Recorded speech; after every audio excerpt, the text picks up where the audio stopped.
আজকে হচ্ছে আমরা চাহিদা নিয়ে, মানে চাহিদা হচ্ছে আমাদের আজকের মেইন টপিক, ঠিক আছে?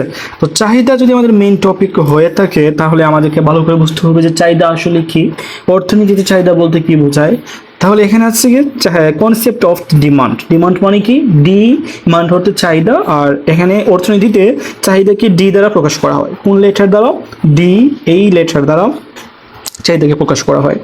দেখো এখানে কি আছে, সাধারণত কোনো কিছু পাওয়ার আকাঙ্ক্ষাকে চাহিদা বলে, কিন্তু অর্থনীতিতে কোনো কিছু পাওয়ার আকাঙ্ক্ষাকেই চাহিদা বলা যায় না। আমি কিন্তু লাস্ট এই যে আজকে মেবি বা আজকে আমি একটা ভিডিও আপলোড করেছি 3 মিনিটের মতো বা 5 মিনিটের মতো হবে, যে চাহিদার যে একটা চাহিদা বলতে কি বোঝো, চাহিদা কাকে বলে। এইটাতে কিন্তু আমার যে চাহিদার যে ধারণা আছে না, এই ধারণাটা পুরোপুরি আমি ক্লিয়ার করে ফেলেছি। তো যারা আমার ভিডিওটি দেখো নাই তারা অবশ্যই ভিডিওটি দেখে আসবা। এখানে আমি বইয়ের মাধ্যমে আবার দেখাচ্ছি, ঠিক আছে? তাহলে আমি একটু বলি, আমার কথাটা একটু ভালো করে শুনবা, তাহলে কিন্তু তোমরা পরীক্ষায় লিখতে পারো খুব ভালো করে। যেমন হচ্ছে চাহিদা বা ডিমান্ড, এই অর্থনীতিতে চাহিদা কোনো কিছু আপনার প্রয়োজন হইলো বা কোনো কিছু আপনি চান, এটা আপনার আকাঙ্ক্ষা আছে কোনো একটা দ্রব্য, তাহলে কিন্তু আপনি কখনো বলতে পারবেন না যে আপনার এটাকে চাহিদা, ঠিক আছে? শুধু চাইলেই আর আকাঙ্ক্ষা বা ইচ্ছা থাকলেই কিন্তু চাহিদা হবে না। চাহিদা হওয়ার জন্য আমাদের 3টা শর্ত আছে অর্থনীতিতে। এই 3টা শর্ত যদি ফিল আপ করো বা মানে পূরণ হয়, তাহলে আমরা ওই দ্রব্যটাকে বলতে পারি যে চাহিদা।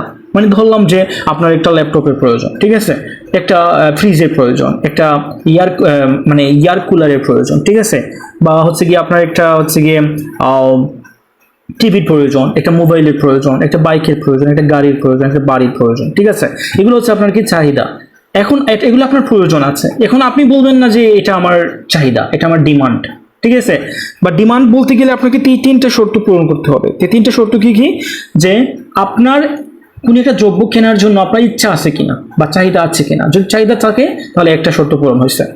দেন হচ্ছে গিয়ে আপনার ওই দ্রব্যটা কেনার জন্য আপনার কাছে টাকা বা অর্থ আছে কিনা, সেকেন্ড শর্ত।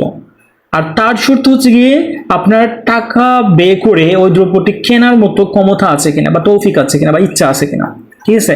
তো তৌফিক বা ক্ষমতা হচ্ছে আপনার অর্থ থাকাটা হচ্ছে গিয়ে তৌফিক বা ক্ষমতা, কিন্তু ওই টাকা বা অর্থটা খরচ করার আপনার ইচ্ছা আছে কিনা।